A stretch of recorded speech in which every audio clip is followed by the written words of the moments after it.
At 8 o'clock, we got two games that are going to have playoff implications. At 8 o'clock, we got Kansas is 2-5. Traveling number 16, Kansas State, who's 6-1. Kansas State favored by 10 on ESPN2. Jalen Daniels has gone 103 of 182, thrown for 1,312 yards, 10 touchdowns, 8 interceptions.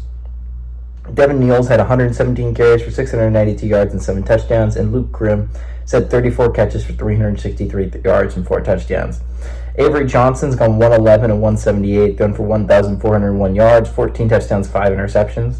DJ Giddens had 127 carries for 843 yards and 4 touchdowns, and Jace Brown had 25 catches for 420 yards and 3 touchdowns. Kansas gone 65 and 51 all time against Kansas State. The last 15 games have gone to Kansas State from 2009 to 2023. Kansas has not won at Manhattan, Kansas since 2007. Chris Kleiman is 5-0 against Kansas in his tenure, and Lance Leipold is 0-3 against Kansas State in his tenure. And I think that's what makes the Big 12 such a fun conference, to me at least, is Kansas is near the bottom, right? Like they're near the bottom of the Big 12. They have not been playing good football really this year. They're going on the road against a team that's third place in the conference, number 16 in the country, 6-1 overall. They've have not won against Kansas State since 2008. They haven't gone on the road and beaten Kansas State since 2007, right? They're only underdogs by 10 points. They think this team is only 7 points worse than Kansas State.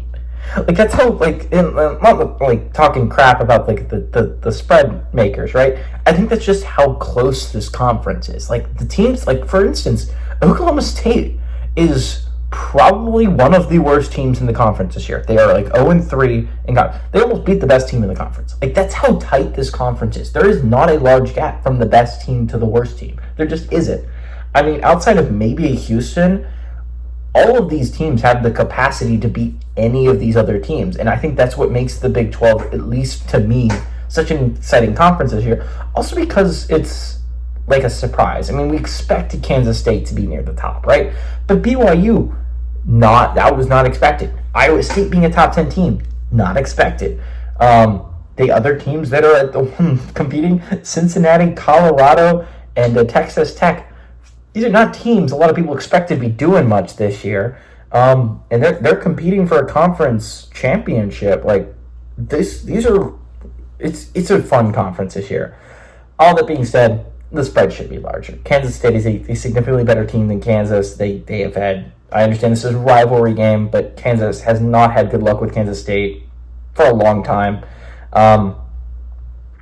And maybe that ends here. Maybe this is a crazy upset, but I just don't see it happening. The Jayhawks are not a good enough football team this year. Kansas State is a good football team this year, and I think they still have a significant chance of making a run. They control their own destiny. They play Iowa State in the last week of the season, which is looking like it could easily end up determining who plays in the Big 12 Conference Championship. Kansas State's going to win. Kansas State's going to cover at home.